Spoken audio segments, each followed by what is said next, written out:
Hi friends, welcome to my channel. எல்லாருக்கும் வணக்கம். நம்ம இப்போ வந்து சூப்பரான டேஸ்ட்டான சப்பாத்தி, தோசை, இட்லி, பூரிக்கு எல்லாத்துக்கும் சூப்பரான கிரேவி ஒன்று செய்ய போகிறோம். அதுக்கு வாங்க வீடியோக்குள்ளே போய் பார்க்கலாம். அதுக்கு நான் ஓவர் நைட் ஊற வச்சு முளைக்கட்டி 2 நாள் முளைக்கட்டி வச்சுருக்கேன். கருப்பு மூக்கல்ல தான் எடுத்திருக்கேன். அதுக்கு 1 ஸ்பூன் சீரகம், 2 பச்சை மிளகா போட்டிருக்கேன். நம்ம ஊற வச்ச கருப்பு கொண்ட கடலையும் இதில் சேர்த்து நல்லா நைஸாக அரைச்சிக்கலாம். 2 ஸ்பூன் அளவு நான் தண்ணி சேர்த்துருக்கேன். நைஸாக அரைச்சிட்டு 1/4 ஸ்பூன் மஞ்சத்தூள், 1/4 ஸ்பூன் உப்பு சேர்த்து அதையும் ஒரு ஓட்டிக்கலாம். நம்ம நல்லா பாருங்கள், இந்த அளவுக்கு நான் நைஸாக அரைச்சிட்டேன். இப்போ இதை ஒரு பிளேட்டுக்கு நெய் தடவிட்டு எண்ணெய் தடவிட்டு வச்சுட்டு நம்ம இப்போ இதை ஆவியில் வேக வைக்க போகிறோம். அதனால் ஒரு பிளேட்டுக்கு நல்லா மாற்றிக்கலாம். பாருங்கள், இந்த அளவுக்கு நான் மாற்றியாச்சு. இப்போ அதே மிக்ஸி ஜாரில் ஒரு பெரிய சைஸ் வெங்காயம், பூண்டு, ஒரு துண்டு இஞ்சி சேர்த்து நல்லா அரைச்சிருக்கேன். இப்போ ஒரு கடாயை வச்சுருக்கேன். அது தேவையான அளவு எண்ணெய், பட்டை, லவங்கம், கிராம்பு, ஏலக்காய், பிரிஞ்சி எல்லாம் சேர்த்துருக்கேன். நம்ம அரைச்ச வெங்காயம் பேஸ்ட்டும் சேர்த்துக்கலாம். வெங்காயம் பேஸ்ட் இந்த அளவுக்கு நல்லா கொதிக்கிறதுக்குள்ளே நம்ம 2 பழமாக இருக்க தக்காளியை சேர்த்து அரைச்சிக்கலாம்.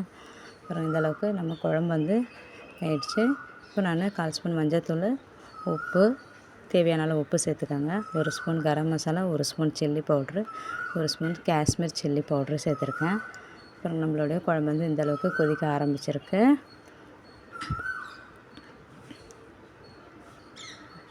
நம்ம எல்லா ஐட்டத்தையும் சேர்த்தாச்சு. இப்போ நான் ஒரு சின்ன கிண்ணத்தில் தண்ணி கொஞ்சமாக நான் சேர்த்துருக்கேன்.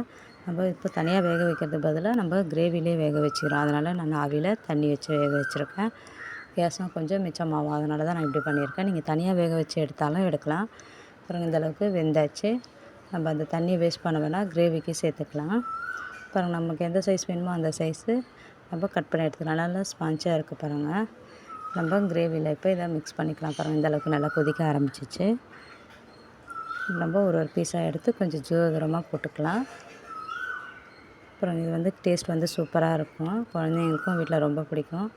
சப்பாத்திக்கு சூப்பரான கிரேவி இது. வீட்டில் நீங்களும் ட்ரை பண்ணி பாருங்கள். வீடியோ பிடிச்சிருந்துச்சுன்னா லைக் பண்ணுங்கள், ஷேர் பண்ணுங்கள். தேங்க்யூ.